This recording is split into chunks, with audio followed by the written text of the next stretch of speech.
안녕하세요. 오늘 함께 살펴볼 게임은 기도하고 일하라입니다. 여러분은 중세수도원의 원장이 되어서요.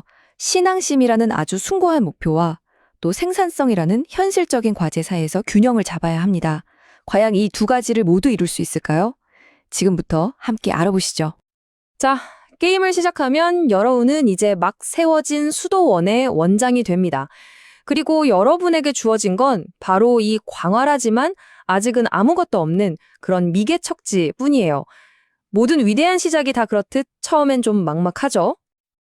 그런데 이 황량했던 땅을 말이죠. 이렇게 신앙과 상업이 활기차게 어우러지는 중심지로 바꾸는 것. 네, 이게 바로 여러분의 손에 달린 궁극적인 목표가 되겠습니다. 바로 이 지점에서 게임의 핵심적인 질문이 딱 나오는 거죠. 영혼의 필요, 그러니까 신앙생활을 잘 챙기면서 동시에 땅의 요구, 즉 생존과 번영을 위한 생산 활동도 해내야 한다는 겁니다. 이 딜레마를 어떻게 풀어가느냐가 바로 여러분 앞에 놓인 가장 큰 도전 과제예요. 자, 그럼 첫 번째 파트, 당신의 수도원 소명입니다. 여기서는 여러분의 가장 중요한 자원이라고 할 수 있는 성직자들을 어떻게 활용해서 자급자족하는 공동체를 만들어 나가는지 그 기본부터 한번 살펴보겠습니다. 여러분은 수도원장으로서 자기 자신을 포함해서 딱 3명의 성직자만 이끌게 돼요. 이들을 어디에 보내서 자원을 얻을지, 어떤 건물을 지을지, 또 어떻게 영토를 넓혀 나갈지 이걸 다 결정해야 하죠. 여러분의 이런 결정 하나하나가 모여서 나중에는 수많은 정착민들이 모여드는 그런 위대한 수도원을 만들게 되는 겁니다. 그럼 이제 실제로 내 차례가 되면 뭘 할 수 있을지 그 핵심 행동들을 하나씩 구체적으로 들여다볼게요. 자, 여러분 차례에는요, 선택지가 딱 3가지가 있어요. 성직자를 건물에 보내서 그 건물에 특별한 능력을 쓰거나, 아니면 직접 땅에 가서 나무나 토탄 같은 자원을 캐거나, 그것도 아니면 아예 새로운 건물을 짓는 거죠. 선택지는 단순해 보이지만 이 안에서 정말 깊은 전략이 나오게 됩니다.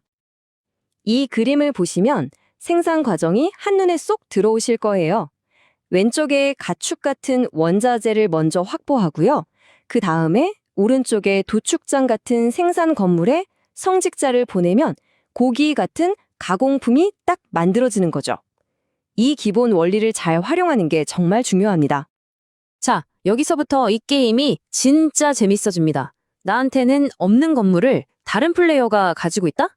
그럼 금화 10개를 내고 작업 계약을 맺어서 그 건물을 빌려 쓸 수가 있어요. 상대방한테 돈을 주면서까지 협력할 것인가, 아니면 다른 방법을 찾을 것인가.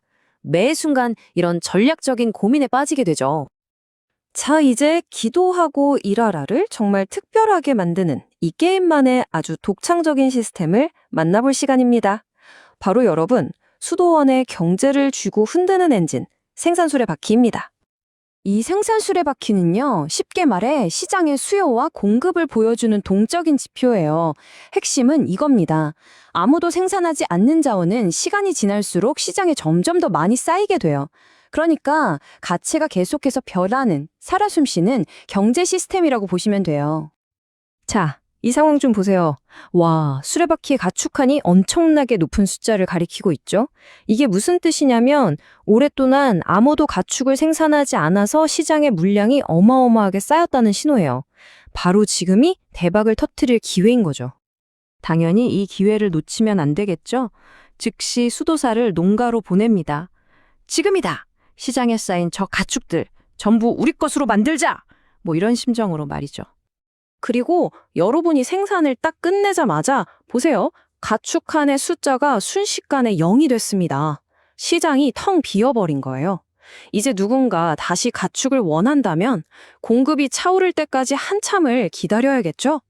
이 수레바퀴의 흐름을 잘 읽고 타이밍을 잡는 게 바로 승리의 열쇠입니다. 수도원이 크려면 당장이 땅이 더 넓어야겠죠? 네 번째 파트에서는 여러분의 영토를 어떻게 확장해 나가는지 알아보겠습니다. 땅 타일은 크게 두 종류라고 생각하시면 편해요. 구역 타일은 수도원을 위아래로 확장시켜 주고요.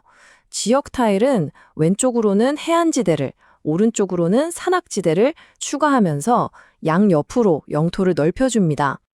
바로 이 그림처럼요, 구역과 지역 타일을 전략적으로 잘 배치하다 보면 처음엔 작았던 수도원이 어느새 해안부터 산맥까지 아우르는 이렇게 멋진 파노라마를 만들어내게 되는 거죠.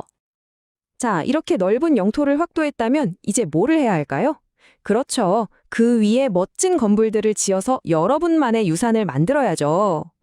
건물 카드는 어떻게 읽는지 한번 볼까요? 여기 성을 예로 들어볼게요. 위쪽을 보면 나무 6개, 돌 5개. 이게 건설 비용이고요. 그 아래에는 주변에 높은 주거 점수를 준다는 정보가 있죠. 마지막으로 맨 아래 아이콘은 이 건물은 언덕이나 산에만 지을 수 있다는 뜻입니다. 이 3가지 정보를 잘 파악하는 게 중요해요. 그리고 여기서 절대 잊으면 안 되는 아주 중요한 규칙이 하나 있습니다. 카드에 이렇게 노란색 띠가 있는 수도원 건물은요, 반드시 기존에 있던 다른 수도원 건물 옆에 딱 붙여서 지어야 해요. 수도원이 여기저기 흩어지는 걸 막고 하나의 거대한 중심지로 뭉쳐서 성장하게끔 하는 장치인 셈이죠. 자, 지금까지 우리가 자원을 모으고 땅을 넓히고 건물을 지었던 그 모든 노력들, 그 이유가 바로 여기에 있습니다.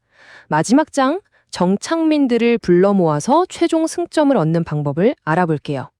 게임 중간중간에 총 5번 정착 단계라는 게 찾아와요. 이때 여러분은 정착지 타일을 하나씩 놓을 수 있는데 이걸 어디에 놓느냐가 정말 중요합니다. 바로 주거 점수가 높은 건물들 옆에 바싹 붙여야 높은 점수를 얻을 수 있거든요. 결국 핵심은 정착민들이 와서 살고 싶어 할 만한 그런 매력적인 동네를 만드는 거예요.